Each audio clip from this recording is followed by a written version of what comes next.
Assalamualaikum warahmatullahi wabarakatuh. Hari ini saya akan mempresentasikan struktur sistem operasi. Komponen-komponen sistem. Pada kenyataannya, tidak semua sistem operasi mempunyai struktur yang sama. Komponen sistem operasi modern. 1. Manajemen proses, manajemen memori utama, manajemen secondary storage, manajemen sistem input-output, manajemen berkas. Manajemen proses. Proses adalah keadaan ketika sebuah program sedang dieksekusi.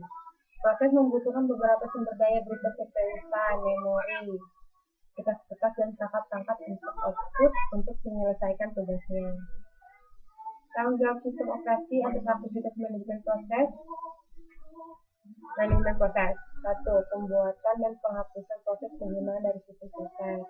2. Menunda atau melanjutkan proses. 3. Menyediakan mekanisme untuk proses sinkronisasi. 4. Menyediakan mekanisme untuk proses komunikasi. 5. Menyediakan mekanisme untuk penanganan deadlock. Manajemen memori utama. Memori utama adalah sebuah array yang besar terdiri dari words atau bytes yang ukurannya mencapai ratusan, ribuan, atau bahkan jutaan. Memori utama berfungsi sebagai tempat penyimpanan yang aktif datanya digunakan oleh CPU atau perangkat input-output. Memori utama termasuk tempat penyimpanan data yang sementara. Artinya data dapat hilang begitu sistem dimatikan. Tanggung jawab sistem operasi atas aktivitas manajemen memori. 1. Menjaga track memori yang sedang digunakan dan siapa yang menggunakannya. Memilih program yang akan di-load ke memori, mengalokasikan dan mendealokasikan ruang memori sesuai kebutuhan. Manajemen secondary storage. Data yang disimpan dalam memori utama bersifat sementara dan jumlahnya sangat kecil. Oleh karena itu, untuk menyimpan keseluruhan data dan program komputer dibutuhkan secondary storage yang bersifat permanen dan mampu menampung banyak data. Contoh dari secondary storage adalah hard disk, disket, dan lain-lain. Tanggung jawab sistem operasi atas aktivitas disk manajemen. 1. Free space management. 2. Alokasi penyimpanan. 3. Penjadwalan disk. 3. Penjadwalan disk. Manajemen sistem input-output, sering disebut device manager.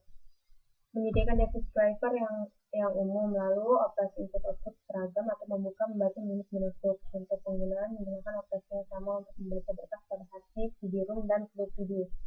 Menyediakan driver untuk dapat melakukan operasi rinci untuk perangkat keras input-output tertentu. Komponen sistem operasi untuk sistem input-output. Pertama, buffer, menampung sementara data dari atau ke perangkat input-output. Pooling, melakukan penjadwalan pemakaian input-output sistem supaya lebih efisien atau antrian dan sebagainya. Ketiga, menyediakan driver untuk dapat melakukan operasi rincian untuk perangkat keras input atau output tertentu. Manajemen berkas. Berkas adalah kumpulan informasi yang berhubungan sesuai dengan tujuan pembuatan berkas tersebut. Berkas dapat mempunyai struktur yang bersifat hierarkis, satu direktori, kolom, dan lain-lain. Tanggung jawab sistem operasi atas aktivitas manajemen berkas. Pertama, pembuatan dan penghapusan berkas. 2. Pembuatan dan penghapusan direktori. 3. Mendukung manipulasi berkas dan direktori. 4. Memetakan berkas ke secondary storage. 5. Membackup berkas ke media penyimpanan yang permanen atau non-volatile. Sistem proteksi. Proteksi mengacu pada mekanisme untuk mengontrol akses yang dilakukan oleh program, prosesor, atau pengguna ke sistem sumber daya. Mekanisme proteksi harus atau pengguna ke sistem sumber daya. Mekanisme proteksi harus membedakan antara pengguna yang sudah diberi izin dan yang belum. Specify the control to be imposed. Provide means of enforcement. Jaringan. Sistem terdistribusi adalah kumpulan proses yang tidak berbagi memori atau clock. Setiap prosesor mempunyai memori sendiri. Proses-proses tersebut terhubung melalui jaringan komunikasi. Sistem terdistribusi menyediakan akses pengguna ke bermacam sumber daya sistem. Akses tersebut menyebabkan computation speed up, increased data availability, ketiga enhanced reliability. Layanan sistem operasi. Sebuah sistem operasi yang baik harus memiliki layanan sebagai berikut. 1. Pembuat program. 2. Eksekusi program. 3. Pengaktifan input-output device. 4. Pengaktifan terkendali terhadap berkas. 5. Pengaktifan sistem. 6. Deteksi. 7. Pemberian tanggapan pada kesalahan. 8. Accounting. Sistem call. Sistem call menyediakan antarmuka antara proses dan sistem operasi, tersedia sebagai instruksi bahasa rakitan.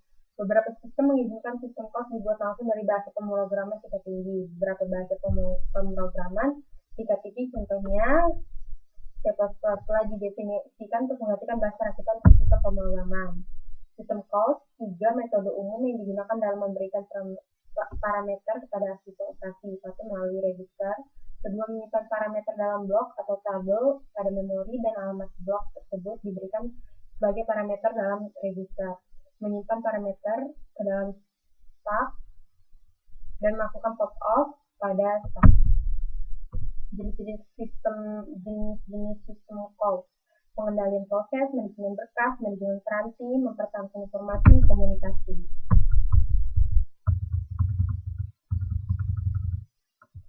Sekian.